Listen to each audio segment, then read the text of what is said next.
એ તો બધું સમજા, પણ આ દેવરાજ કાકાનું કેમ રહે મતદાનમાં? એ ધોવા જવાનું પૂરું થઈ ગયું.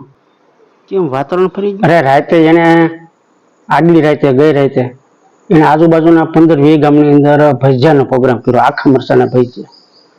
બરાબર, તો બધા એ ભજીયા ખાઈ ખાઈને હોઈ ગયા વાળીએ. સવારે ઉઠીને બધા મતદાન દીધું, આખા મરચાના ભજીયા જે હતું નિશાન એની પર બધા મતદાન લઈને ગઈ આવ્યા.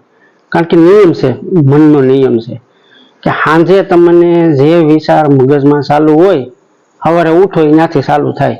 બધાના મગજમાં ભજીયા આવ્યા હતા, ભજીયાના નિશાન ઉપર બે ઠોકમ ઠોક. ઓલો ભીમા પર્વતનો ભાગ્યો એની હારે જ રખડતો તોય ભજીયામાં દઈને આવ્યો. આખે આખું વાતાવરણ ફેરવી નાખ્યું.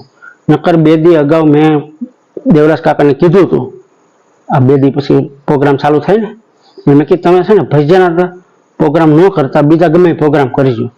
અને ભજીયાના કરો તો વાંધો નથી, પણ ભજીયામાં બહુ ધ્યાન ન દેતા, ધ્યાન દેજો તમે કંદોઈમાં. કારણ કે તમારું નિશાન છે ભજીયા તરતો કંદોઈ.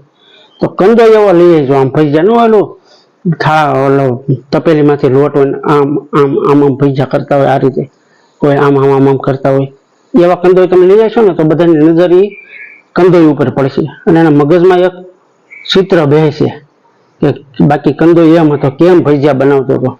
એટલે ભજીયા તરતો કંદોઈ એના મગજમાં રહી જાય તો એ સવારે એ નિશાન ઉપર બટન દબાવે તો એ કે મારું માન્યા નહીં. ઓલો ગમે સારો કંદોઈ છે, ભજીયા સારા બનાવે, ભજીયા ગમે એ બનાવે, કંદોઈ કેવો છે એ જોવાનું હોય, કારણ કે આપણું નિશાન છે. તો એ કે મારું માન્યા નહીં, આ બધું દેવાઈ ગયું. ઓહો, તો હવે શું થાય? હવે શું થાય એમાં? હવે તો મતપેટી ખુલે ને ગણતરી થાય તો ખબર પડે. બાકી તો અટાણા તો એવું લાગે છે ધોવાઈ જવાના.